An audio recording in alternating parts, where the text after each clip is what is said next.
Salut tout le monde, ici Laura et aujourd'hui j'ai un autre entraînement que vous pouvez faire à la maison. Alors cette fois-ci, on va utiliser les élastiques et un tapis pour faire un entraînement pour le corps au complet. Alors si vous avez écouté notre vidéo d'entraînement maison pour le haut du corps, vous avez déjà vu les élastiques qu'on utilise. Alors ce que j'aime vraiment de ces élastiques, c'est que vous pouvez combiner les élastiques pour varier le poids. Donc, ces élastiques vous permettent de faire des entraînements jusqu'à 110 livres. Alors, ce que vous allez avoir besoin aujourd'hui, c'est l'attache pour les poignets, ainsi que l'attache des velcro qui sont pour les chevilles.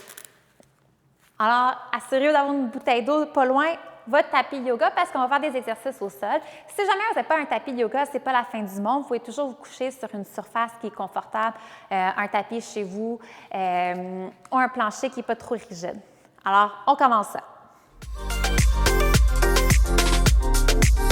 Alors, même si vous faites des entraînements à la maison, je vous recommande de quand même suivre l'ordre logique d'un programme comme vous faites quand vous êtes au gym. Donc, on commence toujours en priorité avec soit des séries d'activation. Si vous ne faites pas de séries d'activation, on y va pour les exercices multijoints. Puis, vous allez voir, on va compléter avec des exercices plus en isolation pour finir avec des exercices accessoires. Alors, pour commencer, vous allez prendre votre élastique avec les velcro attachés. Là, c'est un setup qui peut sembler un peu compliqué, mais une fois que vous êtes en bonne position, c'est assez simple. Si vous n'avez pas l'habitude de faire des squats, on a fait une évaluation biomécanique puis vous n'êtes pas présentement en train de faire des squats dans votre programme, vous pouvez tout simplement remplacer avec des split squats sur place ou split squats avec la jambe surélevée. Si vous faites d'habitude des squats dans votre entraînement, ce que vous allez faire, vous allez attacher les velcro après vos chevilles et vous allez passer l'élastique en arrière de votre cou pour que ça repose sur votre épaule, de la même manière qu'une barre reposerait, donc pas directement dans le cou, mais plus au niveau des omoplates.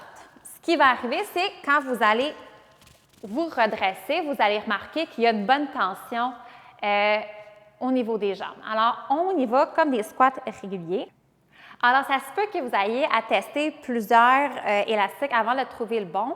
Vous voulez une bonne tension quand même parce que c'est des squats, c'est des gros muscles, on est capable de charger un petit peu plus lourd. Je ne mettrai pas le 110 livres pour commencer, mais ça se peut que vous soyez capable de prendre un élastique assez résistant. Encore une fois, si juste avec le poids corporel, c'est déjà dur, on est avec le poids corporel, on va faire des squats comme vous faites d'habitude. Donc, on s'assure d'avoir les genoux bien en ligne avec les orteils. On descend le plus bas possible et on remonte. Quand on utilise moins de poids, c'est encore plus important de contrôler le mouvement puis de penser vraiment à la contraction musculaire. C'est ça qui va faire en sorte que vous allez recruter plus d'unités motrices. Et vous pouvez créer le même résultat que quand vous prenez une charge plus lourde dans le gym, mais avec seulement un élastique.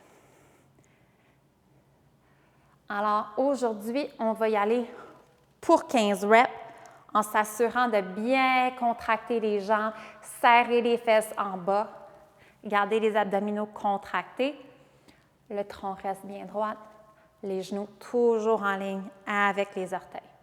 On y va pour 15.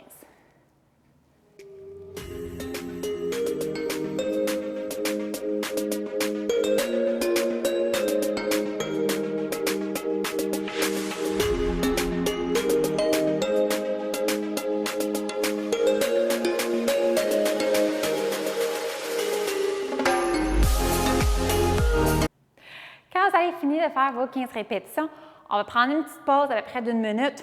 Vous pouvez aller boire de l'eau. Après ça, on va refaire le même exercice 4 fois. Donc, 4, 7, 15 reps, 1 minute de pause. Ceux qui sont habitués de travailler avec un tempo, je recommande quelque chose qui tourne autour du 4-0, 4-0. OK? Puis ensuite, on va passer au prochain exercice. Alors, prochain exercice, comme vous savez, j'adore des épaules bien découpées. Donc, on va faire des shoulder press. Vous allez prendre un élastique plus léger que ce que vous avez pris pour les squats, bien évidemment. Il y a 2 manières de rendre ça plus difficile. Premièrement, vous pouvez prendre une charge plus lourde. Deuxièmement, au lieu de mettre un pied sur l'élastique, vous pouvez écarter les jambes. Ça va créer plus de tension au niveau de votre élastique. Moi, je préfère prendre un élastique qui a un peu plus de résistance et d'avoir une jambe d'appui en avant. C'est une position que je trouve plus confortable et j'ai plus de facilité à rester dans une position stable, les abdominaux engagés, puis de ne pas pousser avec le bas du dos quand j'ai cette position-là versus quand j'ai les pieds un à côté de l'autre. Je trouve que c'est une position moins stable. Alors, une jambe en avant. Là, je me fais souvent demander quand on fait des trainings, c'est quelle jambe qu'il faut mettre en avant. Vraiment, moi, je vous encourage de mettre la jambe qui est la plus confortable. Fait instinctivement, les gens vont toujours mettre une jambe en avant. Ça ne change rien. Vous n'êtes pas obligé de changer votre jambe entre les séries. La jambe, c'est vraiment juste une jambe d'appui. Elle ne travaille pas vraiment, donc ce n'est pas nécessaire d'alterner de jambe. Voilà. Donc, pour commencer, vous allez amener les mains à côté des épaules. Personnellement, je trouve ça plus confortable d'avoir l'élastique en avant des bras. Quand vous allez pousser, ça va moins frotter. Mais si vous voulez, vous pouvez aussi mettre l'élastique en arrière des épaules. C'est juste que quand vous allez pousser, vous allez voir, ça va un peu frotter en arrière du bras, puis ça va devenir gossant à la longue. Donc, même principe, tempo lent et contrôlé. On se concentre vraiment sur la contraction musculaire pour aller créer le plus de dommages musculaires possible. Alors, poignet en avant. On s'en va les bras aux oreilles, puis là, on descend lentement, contrôlé. On pense à la contraction. On pousse, on contrôle, serre. Une question qui revient aussi souvent en entraînement ou des affaires que je vois souvent, que ce soit avec des élastiques ou avec un dumbbell, c'est les gens qui viennent rentrer le poids vers l'intérieur quand ils ont fini leur mouvement. C'est une erreur, que ce soit avec l'élastique ou avec les dumbbells, on veut toujours finir dans une position droite. Donc, je ne vais pas voir tant que vous cognez les poignets ensemble, encore moins quand vous faites des dumbbells que vous rentrez les poignets. Donc, on pousse vers le plafond, on garde ça en ligne droite, puis on descend de manière contrôlée. Même principe, on y va pour 15.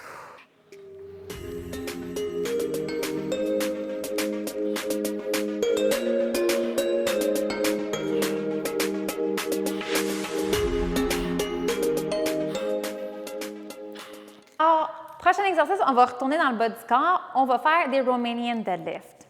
Alors, il y a 3 options dans le fond que je vais vous présenter aujourd'hui, dépendamment de votre niveau actuel. Alors, si vous êtes déjà à l'aise avec les deadlifts, vous avez fait barbell, dumbbell, Romanian deadlift, peu importe, vous pouvez y aller tout de suite avec l'élastique. Si jamais vous n'êtes pas habitué de faire ce genre de mouvement, ça serait une belle opportunité pour vous de vous pratiquer. Alors, Romanian deadlift, ce qu'on veut voir dans le fond, c'est un mouvement où on part au niveau des hanches et on recule les fesses le plus loin possible en gardant le dos droit. Puis, c'est un mouvement qui est initié au niveau des fesses, fait qu'on pousse les fesses vers l'intérieur pour remonter. Fait qu'une erreur fréquente qu'on voit, c'est les gens transforment leur deadlift en squat. Donc, soit qui part le mouvement avec les jambes, qui mettent la tension dans les quads au lieu de le mettre dans les fesses puis les ischios. L'autre, c'est qu'ils descendent trop bas pour leur mobilité, ce qui fait qu'ils sont forcés à avoir le dos rond. Fait qu'ils vont descendre au max, mais là, ils sont quasiment rendus dans une position d'étirement plus qu'une position de deadlift. Alors, si c'est votre cas, c'est une belle opportunité de prendre une manche de balai. Vous allez placer le balai dans le dos. Vous allez coller le balai sur votre coccyx et en arrière de votre nuque. Et vous allez pratiquer à reculer les fesses en gardant un contact en permanence avec le balai. Fait que vous pouvez faire 4 séries de 15, gardant le contact et en rentrant les fesses. Si ça devient facile, vous pouvez utiliser la manche de balai comme une barbell et de pratiquer le mouvement. Dans ce cas-là, on veut que vous gardez un contact en frottant le bâton contre vos cuisses. Fait que même principe, on recule les fesses au maximum de notre mobilité, le dos reste droit et on ramène. Si ça c'est facile, on y va pour Romanian deadlift avec l'élastique. Alors, le setup, c'est de mettre le plus de tension possible dans l'élastique. La meilleure manière de maximiser la tension en haut du mouvement, c'est de prendre l'élastique, de le passer par-dessus le lacet, puis ensuite en dessous du pied. Comme ça, vous allez constater que dès que vous vous levez, qu'il y a déjà une bonne tension dans l'élastique. Alors, même principe, On descend. Lent et contrôlé, on pense à serrer les fesses. Là, vous allez voir, quand vous êtes en bas du mouvement, il n'y a plus de tension dans l'élastique. C'est normal. Le plus qu'on va monter, le plus qu'il va y avoir la tension et c'est le plus dur en haut. Alors, on descend, on recule les fesses. Lent et contrôlé, monte, rentre le bassin. Même principe, on va y aller pour 15 reps.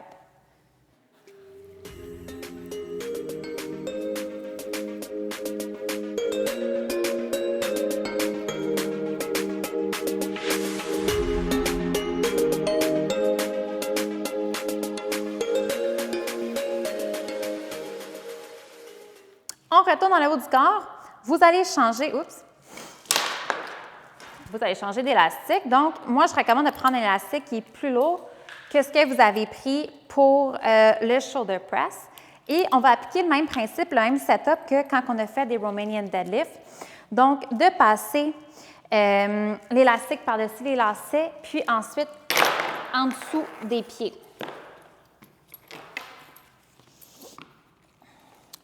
Vous allez vous pencher comme quand vous faites vos Romanian deadlifts, donc les fesses sorties, le tronc penché droite. On y va pour row. Alors, l'important, c'est on colle les omoplates et plus qu'on tire, plus qu'on vient serrer les omoplates ensemble. On veut que les épaules restent quand même loin des oreilles. Serre en haut et ramène. Si vous voulez rajouter plus de tension dans cet exercice-là, vous pouvez faire un petit maintien en haut du mouvement. Fait qu'on tient et on ramène. Let's go pour 15.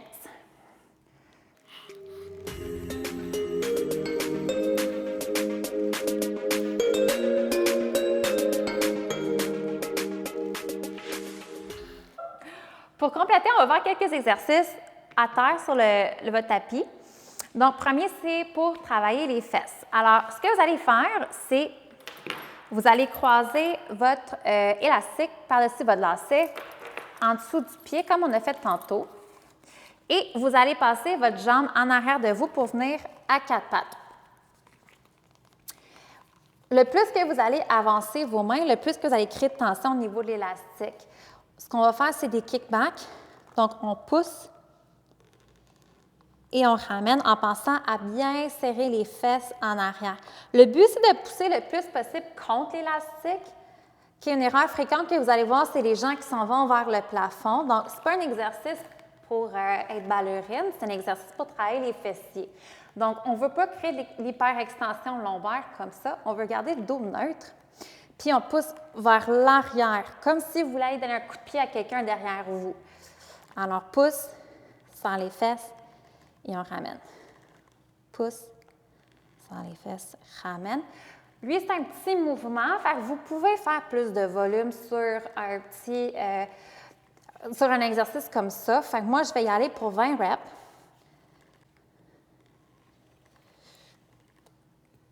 Il faut aussi penser au principe que plus que l'entraînement avance, plus que vous pouvez augmenter vos répétitions. Puis en parallèle, vous pouvez diminuer les séries. Fait que ça serait approprié de faire, mettons, 3 séries de 20 reps de chaque côté pour cet exercice-là.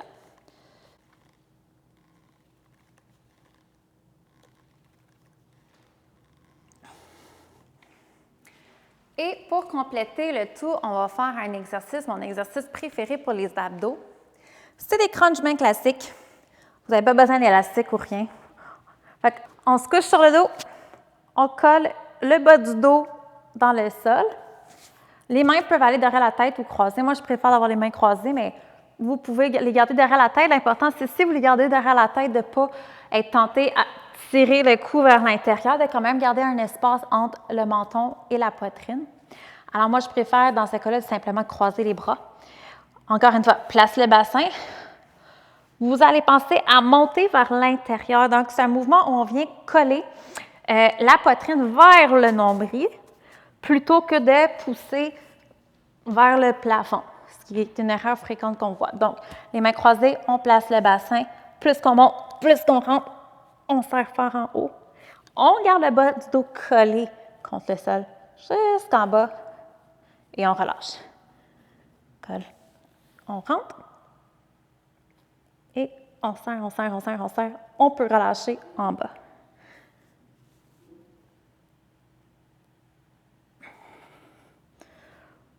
Pour celui-ci, on va y aller pour max rep. Dites-vous que si vous dépassez 15 reps, probablement que vous ne serrez pas assez fort en haut.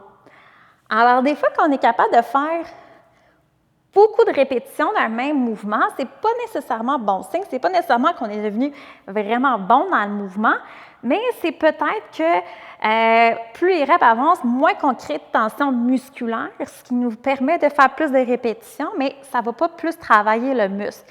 Donc, vous êtes toujours mieux d'en faire un petit peu moins, mais vraiment bien fait, en vraiment vous concentrant à aller chercher une contraction musculaire maximale, plutôt que de juste faire des reps pour dire que j'ai fait 25 crunch ou 40 crunch.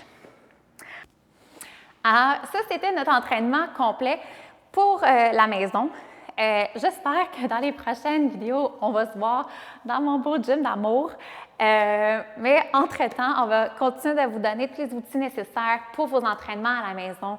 Je vais aussi vraiment dire merci à tous les clients qui nous écrivent, qui nous gardent motivés. C'est vraiment pour vous qu'on fait ça, puis ça donne chaud au cœur de savoir que même dans cette période difficile, vous pensez à nous, vous continuez de faire vos entraînements, puis vous n'avez pas lâché. Puis pour moi, comme coach, c'est vraiment inspirant de voir que mes clients, tu sais, ils continuent à être motivés malgré le fait que c'est une période peut-être un peu plus stressante. Donc, vraiment merci. À la prochaine.